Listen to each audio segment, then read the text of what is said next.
అన్నదాత అన్నదాత మీ అన్నదాత, చెమటోడ్చి ఆహారాన్నందించే రైతన్న, అనునిత్యం నీ కండదండగా నిలిచే నేస్తం ఎవరన్నా. అన్నదాత అన్నదాత మీ అన్నదాత.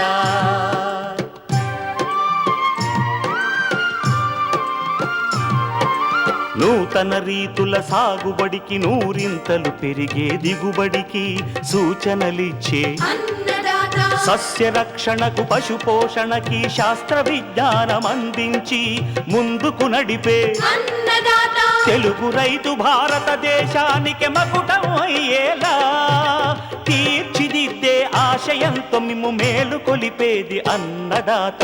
అన్నదాత అన్నదాత మీ అన్నదాత. అన్నదాత అన్నదాత మీ అన్నదాత. అన్నదాత ప్రేక్షకులకు గణతంత్ర దినోత్సవ శుభాకాంక్షలు. ఈనాటి ముఖ్యాంశాలు: మామిడి పూత దశలో నష్టపరుస్తున్న చీడపీడలు, సస్యరక్షణ యాజమాన్యం. సాగు రంగంలో బిందు సేద్యం వల్ల ఒనగూరే ప్రయోజనాలు.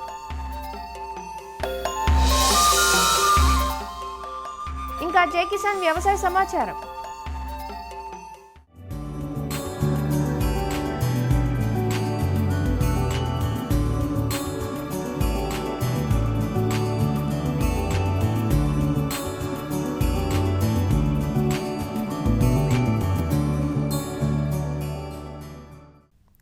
కలుపు వ్యవసాయం చేసే రైతులందరికీ కంటి మీద కునుకు లేకుండా చేస్తోంది.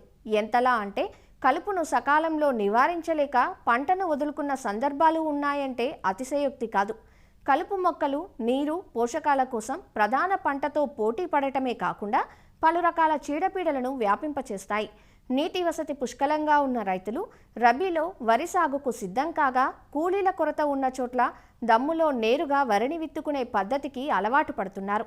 ఈ పొలాల్లో కలుపు నివారణకు ఎలాంటి రసాయనాలను వాడుకోవాలో సూచిస్తున్నారు ప్రొఫెసర్ జయశంకర్, తెలంగాణ వ్యవసాయ విశ్వవిద్యాలయం వరంగల్ ఏరువాక కేంద్రం ప్రధాన శాస్త్రవేత్త డాక్టర్ యు నాగభూషణం.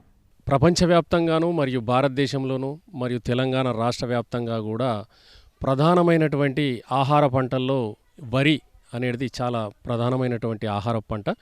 ఈ వరి యాసంగిలో కూడా రైతు సోదరులు సాగు చేస్తూ ఉన్నారు. దమ్ము చేసినటువంటి పొలంలో కూడా వరిని నేరుగా విత్తుకొని వరి సాగు చేస్తూ ఉన్నారు. మండగట్టి ముక్కు పలిగినటువంటి విత్తనాల్ని నేరుగా వెదజల్లుకొని కానీ లేదా సాళ్ళల్లో కూడా విత్తుకుంటున్నారు. సాళ్ళల్లో డ్రమ్ సీడర్ సహాయంతో సాళ్ళు వచ్చేటట్టు విత్తుకుంటూ ఉన్నారు. నేరుగా విత్తుకొని వరి సాగు చేసే విధానంలో ప్రధానంగా ఉన్నటువంటి సమస్య కలుపు. ఈ కలుపు సమస్యను సమర్థవంతంగా అధిగమించడానికి, అంటే తొలినాళ్లలోనూ మరియు తర్వాత దశలో వచ్చేటటువంటి కలుపును నివారించడానికి గాను మనము వివిధ రకాల కలుపు మందుల్ని వాడుతూ ఉన్నాం. ప్రీ ఎమర్జెన్స్ హెర్బిసైడ్స్ దమ్ము చేసినటువంటి వరి సాగు విధానంలో గనక మనం చూసుకున్నట్లయితే ప్రిటిలాక్లోర్ ప్లస్ సేఫనర్, అంటే ప్రిటిలాక్లోర్ 30.7% ద్రావకం అయితే గనక 600 నుంచి 800 మిల్లీలీటర్లు ఎకరానికి అవసరమవుతుంది. ఇది సోఫిట్ అని, ఎరేజియన్ అని, ర్యాంగ్లర్ అనే వివిధ పేర్లతో మార్కెట్లో అందుబాటులో ఉంటుంది. ఇదే కాకుండా పైరజో సల్ఫ్యూరాన్ ఇథైల్ సాథీ అనే పేరుతో మార్కెట్లో అందుబాటులో ఉంటుంది. ఇదైతే గనక 80 గ్రాములు అవసరమవుతుంది. ఇక పోస్ట్ ఎమర్జెన్స్ హెర్బిసైడ్, కలుపు ఎన్ని ఆకుల దశలో ఉంది అన్నదాన్ని బట్టి మనము పోస్ట్ ఎమర్జెన్స్ కలుపు మందులు వాడాల్సిన అవసరం ఉంటుంది. బెంటజోన్, ఇది మార్కెట్లో బసర్గాన్ అనే పేరుతో దొరుకుతుంది. ఇది ఎకరానికి 800 మిల్లీలీటర్లు అవసరమవుతుంది. దీని తర్వాత బిస్పైరిబ్యాక్ సోడియం, అంటే మార్కెట్లో నామినీ గోల్డ్, తారక్, అడోరా అని వివిధ పేర్లతో అందుబాటులో ఉంటుంది. ఇదైతే గనక 100 మిల్లీలీటర్లు ఎకరానికి అవసరమవుతుంది. ఇక గడ్డి జాతి కలుపు గనక మనము గమనించినట్లయితే ఈ గడ్డి జాతి కలుపును సమర్థవంతంగా నిర్మూలించడానికి సైహలోఫాప్ బ్యూటైల్, ఇది క్లించర్ అనే పేరుతో మార్కెట్లో అందుబాటులో ఉంటుంది. ఇదైతే కనుక ఎకరానికి 300 మిల్లీలీటర్లు అవసరమవుతుంది. ఇదే కాకుండా గడ్డి జాతిని నిర్మూలించడానికి ఇంకొక కలుపు మందు ఏంటంటే ఫినాక్సిప్రాప్ ఈథైల్ విప్ సూపర్ అనే పేరుతో మార్కెట్లో అందుబాటులో ఉంటుంది. ఇది ఎకరానికి 250 మిల్లీలీటర్ల మందు ద్రావకం అవసరమవుతుంది. ఇక ఇవే కాకుండా పెనాక్జులం మార్కెట్లో అసెర్ట్ అనే పేరుతో దొరుకుతూ ఉంది. ఇది ఎకరానికి 400 మిల్లీలీటర్లు అవసరమవుతుంది. ఇదే కాకుండా పెనాక్జులం మరియు సైహలోఫాప్ బ్యూటైల్ ఇది మార్కెట్లో వివయా అనే పేరుతో దొరుకుతుంది. ఎకరానికి 800 మిల్లీలీటర్ల మందు ద్రావణం అవసరమవుతుంది. ఇదే కాకుండా ట్రైఫమోన్ మరియు ఇథాక్సిసల్ఫ్యూరాన్ మార్కెట్లో ఇది కౌన్సిల్ యాక్టివ్ అనే పేరుతో దొరుకుతుంది. ఇది ఎకరానికి 90 గ్రాములు అవసరమవుతుంది. ఇప్పుడు చెప్పినటువంటి మనం ఈ కలుపు మందుల్లో ఏదో ఒక దాన్ని 200 లీటర్ల నీళ్ళల్లో కలుపుకొని మనము ఒక ఎకరా పొలంలో పిచికారీ చేసుకుంటే కనుక కలుపు అనేది సమర్థవంతంగా నిర్మూలించబడుతుంది. వివిధ రకాల కలుపు మందుల్ని కలుపు యొక్క దశను బట్టి వాడి ఆ కలుపును సమర్థవంతంగా నిర్మూలించుకొని ఈ యాసంగిలో మంచి దిగుబడులు పొందుతారని ఆశిస్తూ ఉన్నాను.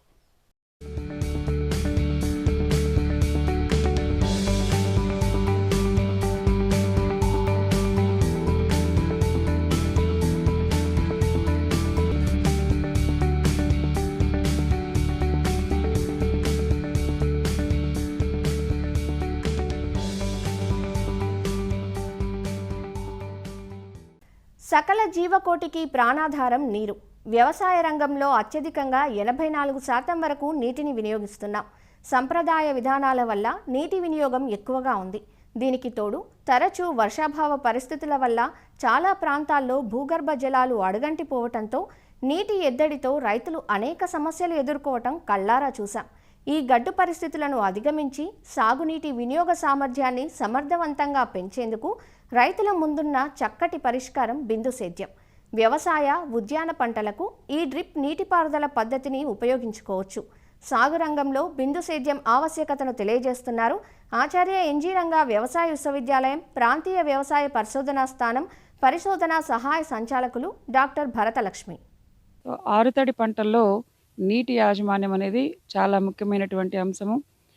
తక్కువ నీటి వనరులతోటి మంచి పంట పండించడానికి బిందు సేద్యం అనేది చాలా ముఖ్యమైనటువంటి నీటి యాజమాన్య పద్ధతి. నీటి వినియోగ సామర్థ్యం బాగా పెంచుకోవాలి అనుకున్నప్పుడు, తక్కువ నీటితో ఎక్కువ పంట తీయాలి అనుకున్నప్పుడు మనకి ఈ బిందు సేద్యము లేదా సూక్ష్మ నీటి పారుదల పద్ధతులు అనేవి బాగా ఉపకరిస్తాయి. ఈ సూక్ష్మ నీటిపారుదల పద్ధతిలో స్ప్రింక్లర్ ఇరిగేషన్ ఒకటి, అదేవిధంగా డ్రిప్ ఇరిగేషను. ముఖ్యంగా దగ్గరగా వేసేటువంటి పంటలు, ఎక్కువ ఎత్తు ఎదగనటువంటి పంటలు అంటే వేరుశనగ కానివ్వండి, అపరాలు కానివ్వండి, ఇట్లాంటి పంటల్లో మనకి ముఖ్యంగా ఈ స్ప్రింక్లర్ ఇరిగేషన్ అనేది చాలా అనువుగా ఉంటుంది. ఈ బిందు సేద్యం అనేది దూరంగా నాటి సాగు చేసేటువంటి పండ్ల మొక్కలు, మామిడి కానివ్వండి, జీడి మామిడి కానివ్వండి, తర్వాత ఆయిల్ పామ్ కానివ్వండి, కోకోనట్ కానివ్వండి, ఇట్లాంటి ఈ పండ్ల తోటల్లో కానివ్వండి అనువుగా ఉంటుంది.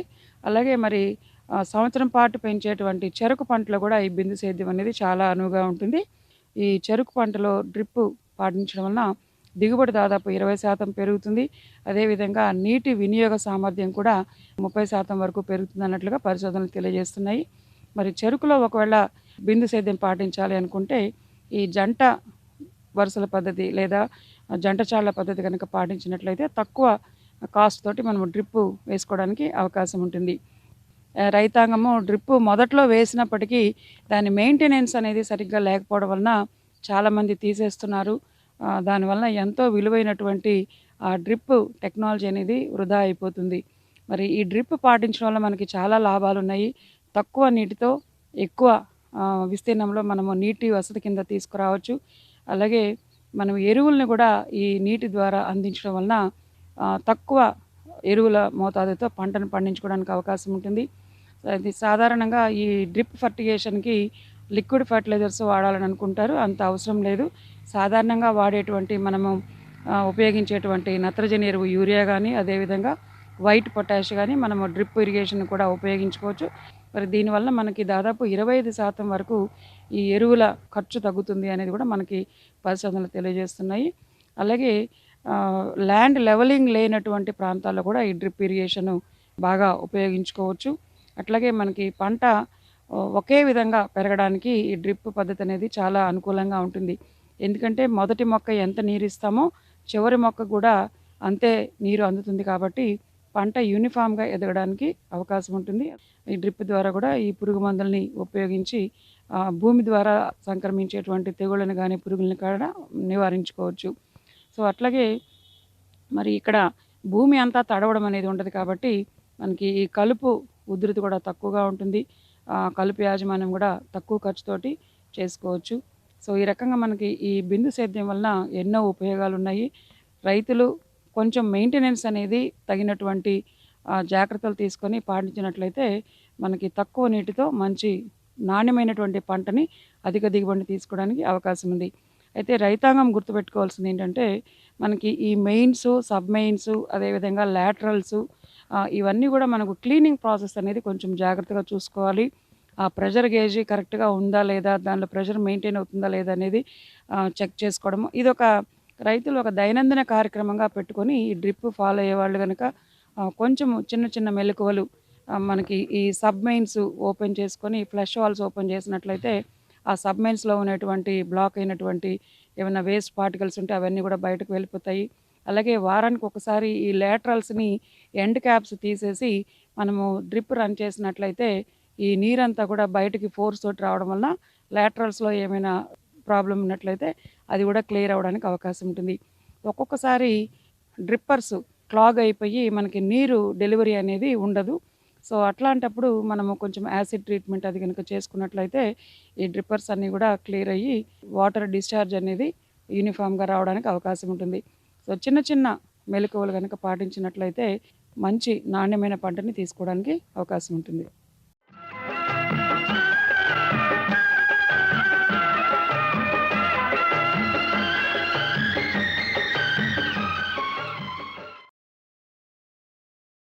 అన్నదాత టోల్ ఫ్రీ నెంబర్ ద్వారా పంటల సాగులో రైతులు లేవనెత్తే సందేహాలకు దృశ్య రూపం మీకోసం. మిరపలో నల్లతామర పురుగుల నష్టం కనబడుతోంది, నివారణ తెలియజేయండి అంటూ అడుగుతున్నారు మహబూబాబాద్ నర్సింహులుపేట నుంచి ఎల్లయ్య. మిర్చి పంట ఎక్కువ విస్తీర్ణం సాగు చేస్తున్న ఉద్యాన పంటల్లో ప్రధానమైనది త్రిప్స్ పర్వీస్ పైనస్ అనే కొత్త జాతి తామర పురుగు అనేది ఆశించడం వల్ల రైతులు తీవ్ర నష్టానికి కూడా గురయ్యారు. జాగ్రత్తగా గమనించుకొని సరైన సస్యరక్షణ చర్యలు బహుముఖంగా పాటించాలి. ఎందుకంటే ఒకే పద్ధతిలో దీన్ని మనం కంట్రోల్ చేయలేము. రాసాయనిక పద్ధతి, బయో కంట్రోల్ మెజర్స్ అన్ని తీసుకొని దీన్ని కంట్రోల్ చేసుకోవడానికి చూసుకోవాలి.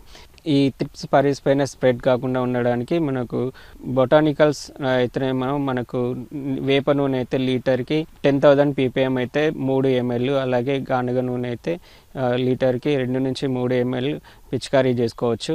బయో కంట్రోల్ మెథడ్స్లో అయినట్లయితే వటిసిలియం లకాని అయితే లీటర్కి 4 గ్రాములు, బవేరియా బాసియన్ అయితే లీటర్కి 4 గ్రాములు, అలాగే సూడోమోనాస్ ఫ్లోరిసెన్స్ అయితే లీటర్కి 20 గ్రాములు చొప్పున, లేదంటే ఈ 3 కలిపి కూడా మనం కాంబినేషన్లో కూడా పిచికారీ చేసుకోవచ్చు.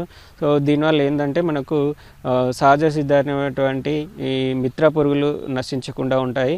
సో దీనివల్ల మనకు న్యాచురల్గా బయో కంట్రోల్ అయ్యే అవకాశం ఉంటుంది. ఇంకా భౌతిక పద్ధతుల్లో చూసుకున్నట్లయితే అంతఃకృషి చేయడం వల్ల ఈ త్రిప్స్ పర్వీస్ పైనస్ లార్వాలు అనేది భూమిలో పడినప్పుడు మళ్ళీ ఇంకో జీవిత చక్రాన్ని మొదలు చేయకముందే మనము అంతఃకృషి సార్ల మధ్యలో చేసినట్లయితే వీటిని మనం నశింపజేయవచ్చు. అలాగే మనకు జిగురు అట్టలు, బ్లూ జిగురు అట్టలు మరియు వైట్ జిగురు అట్టలకు ఇవి ఆకర్షించడం జరుగుతుందని గత ప్రీవియస్ అనుభవాల దృష్ట్యా రైతు సోదరులు పంట ఎత్తుకి సమానంగా ఏర్పాటు చేసుకోవాలి. సో ఇవి ఏంటంటే సాధారణంగా మనము ఎకరానికి 20 చొప్పున రికమెండెడ్ చేస్తాము. కానీ మాస్ ట్రాపింగ్ అంటే ఎక్కువ మొత్తంలో ఈ పురుగును ఆకర్షించడానికి ఎకరానికి 40 నుంచి 50 వరకు కూడా మనం ఈ స్టిక్కీ స్ట్రాప్స్ని మనం అమర్చుకోవాలి. ఇంకా మనకు పురుగు ఉధృతి ఎక్కువ అయింది అన్నట్లయితే మనకు పెస్టిసైడ్స్ పిచికారీ చేసుకోవాలి. రైతు సోదరులు బాగా గమనించాల్సింది ఏంటంటే ఒకే మోడ్ ఆఫ్ యాక్షన్ ఉన్న పెస్టిసైడ్స్ కంటిన్యూస్గా స్ప్రే చేయకుండా డిఫరెంట్ మోడ్ ఆఫ్ యాక్షన్ ఉన్నటువంటి పెస్టిసైడ్స్ని రొటేషనల్ పద్ధతుల్లో స్ప్రే చేసుకోవాలి. స్పైనోసాడ్ లీటర్కి 0.25 ml, ఇమిడాక్లోరోపిడ్ అయితే 0.35 ml పర్ లీటర్. పెస్టిసైడ్స్ని మార్చి వేప నూనెతో కలిపి వేప నూనె 2 నుంచి 3 ml 10,000 ppmది ప్రతిసారి ఈ కలుపుకొని నిర్దిష్ట కాల వ్యవధిలో మనం పిచికారీ చేసుకున్నట్లయితే దీని ఈ ఉధృతి అనేది కొంచెం తగ్గుతుంది. ఇంకా ఈ త్రిప్స్ పర్వీస్ స్పైనస్ అనేది భూమిలో లార్వాల దశలోకి వెళ్ళడానికి భూమిలో పడుతుంది కాబట్టి అప్పుడు మనము భూమి పైన క్లోరిఫైరిపాస్ 20 EC 5 ml లీటర్ నీటి చొప్పున కలిపేసి భూమిపైన కొంచెం పదునున్నప్పుడు మనం పిచికారీ చేసుకున్నట్లయితే లార్వా దశలో ఉన్నటువంటి ఈ పురుగుని మనం నశింపజేయడానికి అవకాశం ఉంటుంది. అలాగే వేపపిండి ఎకరానికి దాదాపుగా 2 క్వింటాలు తోటలో సాళ్ళ మధ్యలో జల్లినట్లయితే కూడా మనం ఈ కోశస్ దశలో ఉన్నటువంటి ఈ పురుగుని మనం సమర్థవంతంగా నివారించవచ్చును. త్రిప్స్ కోసము కంట్రోల్ చేసేటువంటి న్యూ కెమికల్స్ని మనం స్ప్రే చేసుకొని కొంతవరకు నివారించుకోవచ్చు. దాంట్లో టోల్ఫ్రిన్పైడ్ అయితే 2 ml లీటర్ నీటి కలిపి పిచికారీ చేసుకోవచ్చు. అలాగే ఫ్లూక్సామెటాలిడే అనేది అయితే 1 ml లీటర్ నీటికి కలిపి పిచికారీ చేసుకోవచ్చు. బ్రోనాలిడే అనే మందు అయితే 0.25 ml లీటర్ నీటి కలిపి అయితే ప్రతిసారి మనం వేప నూనె కానీ గానుగ నూనెతో కానీ కలిపి పిచికారీ చేసుకున్నట్లయితే గుడ్డు దశలో ఉన్నటువంటివి ఈ మనకు పిల్ల పురుగులా మారకుండా ఉంటాయి. ప్లస్ దానికి యాంటీఫీడెంట్ యాక్టివిటీ వల్ల కూడా మనం ఈ పురుగుని కొంచెం నివారించుకోవచ్చు. ఖచ్చితంగా నిర్దిష్టమైన కెమికల్స్ని నిర్ధారించుకొని మాత్రమే సమర్థవంతంగా స్ప్రే చేసుకున్నట్లయితే దీన్ని ఎక్కువ నష్టం జరగకుండా మనం నివారించుకోవచ్చు.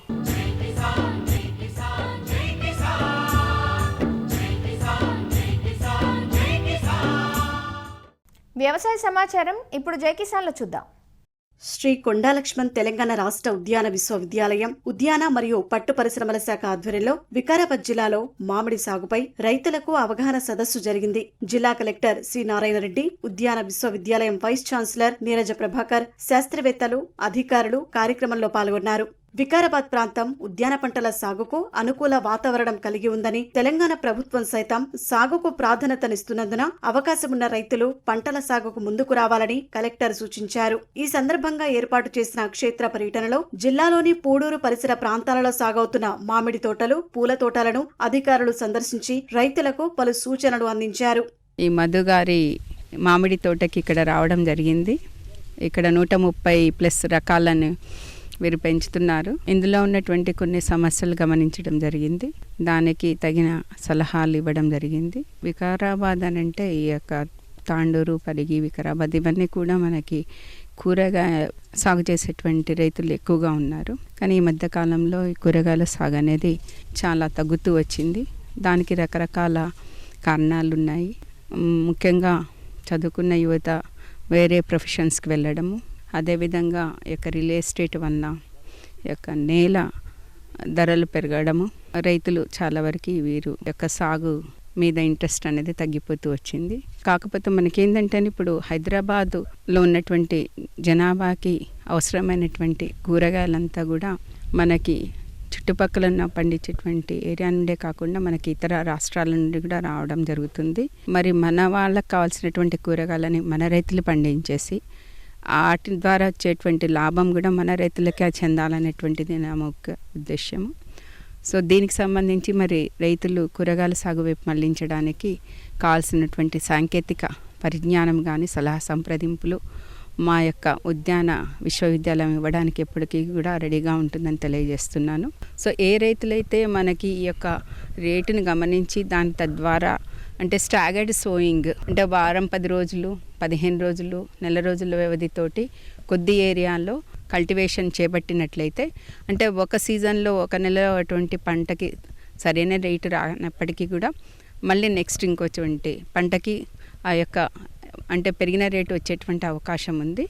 కాబట్టి ఎక్కువ ఏరియాలో ఒకేసారి కల్టివేట్ చేయడం కంటే కూడా మనకి దఫాలుగా కొద్ది ఏరియాలో ఈ యొక్క పంటను పండించుకున్నట్లయితే రైతులకి లాభసాటిగా ఉంటుంది.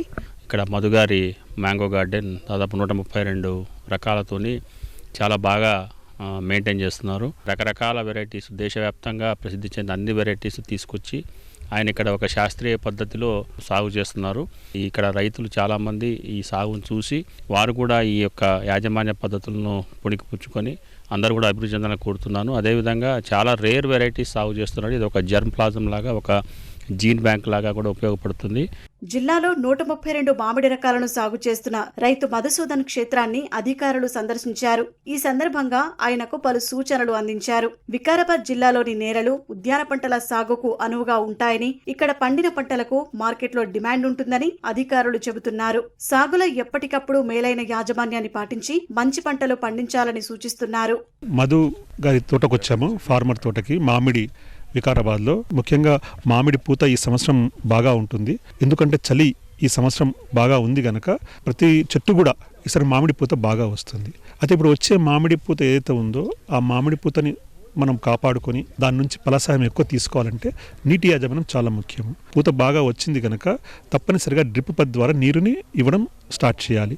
ఈ నీరు ఇచ్చే పద్ధతిలో కూడా చెట్టు కాండం దగ్గర నుంచి 1 మీటర్ దూరంలో 2 డ్రిప్పర్లు డ్రైన్లు ఉండేటట్టుగా చూసుకొని 10 సంవత్సరాలు పైబడిన చెట్టుకి డ్రిప్ కనీసం ఒక 6 డ్రిప్పర్లు ఉండేట్టుగా చూసుకొని ఆ 6 డ్రిప్పర్ల నుంచి ప్రతిరోజు 2 గంటలు కనుక నీరు ఇచ్చినట్లయితే కాయ మంచిగా తయారవుతుంది. అదేవిధంగా ఈరోజు మేము ఇక్కడ మధు తోటకు వచ్చిన దాంట్లో కూడా వారు కనీసం ఒక 100 రకాల వరకు, వివిధ రకాల వరకు వేశారు. ఇట్లా అన్ని రకాల మామిడి చెట్లు, మామిడి రకాలు వేయడం ద్వారా కూడా మార్కెటింగ్లో బాగా ఉంటుంది, అధిక దిగుబడి వస్తుంది. వారు టాప్ వర్కింగ్ కూడా చేయడం జరుగుతుంది. అంటే కొన్ని ఏవైతే రకాలు మనకి సరిగ్గా రావు ఆ రకాలని కట్ చేసి వాటిని వేరే రకాలుగా మార్చి ఏర్పాటు చేస్తున్నారు. అది కూడా ఒక మంచి టెక్నాలజీ. ఈ టెక్నాలజీ కూడా వీరు పాటించి అధిక దిగుబడి, అధిక లాభం, దిగుబడి కంటే కూడా లాభం అధికంగా చేకూర్చడం అవుతుంది అనమాట. మన వికారాబాద్ జిల్లాలో వివిధ రకాల ఉద్యాన పంటలు 50,000 ఎకరాల పైచీలు పండిస్తూ ఇది హార్టికల్చర్ డిస్ట్రిక్ట్గా బాగా పొటెన్షియల్ డిస్ట్రిక్ట్గా తెలంగాణ రాష్ట్రంలో పేరొందింది. ఇంతేకాకుండా గవర్నమెంట్ ఆఫ్ ఇండియా కేంద్ర ప్రభుత్వం కూడా ODOP 1 డిస్ట్రిక్ట్ 1 ప్రోడక్ట్ కింద వెజిటబుల్ డిస్ట్రిక్ట్గా దీన్ని గుర్తించడం జరిగింది కేంద్ర ప్రభుత్వం కూడా. ఇంతేకాకుండా ఇక్కడ వివిధ రకాల ఉద్యాన పంటలు, వివిధ రకాల స్పైసెస్, అల్లము, వెల్లుల్లి, గార్లిక్, క్యారెట్, బీట్రూట్, పొటాటో, మీకు అన్ని రకాల ఉద్యాన పంట ఇక్కడ పండించబడుతూ ఉన్నాయి. ఇంతేకాకుండా ఇక్కడ ముఖ్యంగా మామిడికి వస్తే మామిడి చాలా ప్రసిద్ధి అని చెప్పుకోవచ్చు. ఈ జిల్లాలో ఎక్కువగా లెడ్ లాటరైట్ సాల్ట్స్ ఉండడం వల్ల వాతావరణం చక్కగా ఉండటము, వర్షపాతం కూడా సరిగా ఉండటం వల్ల మామిడి పండ్లు కూడా చాలా మధురంగా, చాలా తీయగా ఉంటాయి. అంతేకాకుండా వికారాబాద్లో తెలంగాణ ఉద్యాన శాఖ ఆధ్వర్యంలో హార్టికల్చర్ ఫామ్ కూడా 35 రకాల వెరైటీస్ ఉండి దాన్ని అక్కడ కూడా మొక్కలు ప్రొడ్యూస్ చేస్తూ ఉన్నాము. ఇంతేకాకుండా ఈ క్షేత్రంలో ఈ మధు ఈయన మంచి ప్రోగ్రెసివ్ ఫార్మర్ జిల్లాలోనే. ఈయన 132 రకాల మామిడి రకాలను దేశంలో వివిధ ప్రాంతాలను తీసుకొచ్చి ఇక్కడ పండిస్తూ ఉన్నారు. ఇంతేకాకుండా మామిడి చూసినట్టయితే కొన్ని సమస్యలు ఉన్నాయి. ముఖ్యంగా పూత సరైన సమయం రాకపోవటము, వచ్చిన పూత నిలబడకపోవడము, అంటే వివిధ రకాల చీడులు లాగించి మామిడి పండు తీవ్ర నష్టం కలగజేస్తూ ఉంది. అంతే గత 2-3 సంవత్సరాల నుంచి మామిడిలో పండుగ చాలా తీవ్ర సమస్య ఉంది. దీనివల్ల రైతాంగం చాలా నష్టపోతూ ఉన్నారు. దీని మీద సమగ్రమైన అవగాహన చేయాలనే ఉద్దేశంతో తెలంగాణ ఉద్యాన విశ్వవిద్యాలయం vice chancellor doctor Neeraja Prabhakar గారిని, అంతేకాకుండా director of research doctor Bhagavan గారిని ఆహ్వానించి ఈరోజు మామిడి రైతు సదస్సు వికారాబాద్ జిల్లా కలెక్టరేట్లో ఆర్గనైజ్ చేయడం జరిగింది. ముఖ్యంగా మామిడి రైతులకి ఇలాంటి ప్రతికూల పరిస్థితుల్లో ఎలాంటి జాగ్రత్త తీసుకోవాలి అనే దాని మీద మేము శిక్షణ ఇవ్వబోతా ఉన్నాం ఉద్యాన శాఖ ఆధ్వర్యంలో. మా దగ్గర 132 వెరైటీలు ఉన్నాయి. దాంట్లో 60% రెడ్ వెరైటీసే. 2004లో first Dasheri Malihabad UP variety తెచ్చినాం. తర్వాత ఈ చెట్లు మొత్తం డిజీజెస్ వచ్చినందుకు ఆ మధ్యలో తీసేసుకుంటే హై డెన్సిటీ ప్లాంటేషన్ పెడుతున్నాము. ఫ్రూట్ మైట్స్ కవర్స్ కూడా కట్టుకుంటా చేస్తున్నాం. అది ఇప్పుడు 2025లో మాకు అన్ని వెరైటీస్ అవైలబుల్ ఉంటాయి. మేజర్ మాది ఇదివరకు దసరి ఉండే, దసరి, కేసరు, హిమాయత్, బెనిషాన్, చిన్న రసాలు, పెద్ద రసాలు, చెరుకు రసాలు ఉన్నాయి. కొత్తపల్లి కొబ్బరి, పండూరు మామిడి, చిన్న జాంగీర్ ఉన్నది, పెద్ద జాంగీర్ ఉన్నది, కోవట్ రసాలు, ముత్తయ్య గారి మామిడి, కన్నయ్య గారి మామిడి, ఇవన్నీ మా దగ్గర స్పెషల్ వెరైటీస్ ఉన్నాయండి. ఇదివరకు ఇప్పుడు రెడ్ రోజ్ అని ఉంది మా దగ్గర 600 ప్లాంట్స్. లాస్ట్ ఇయర్ ప్లాంటేషన్ వచ్చింది.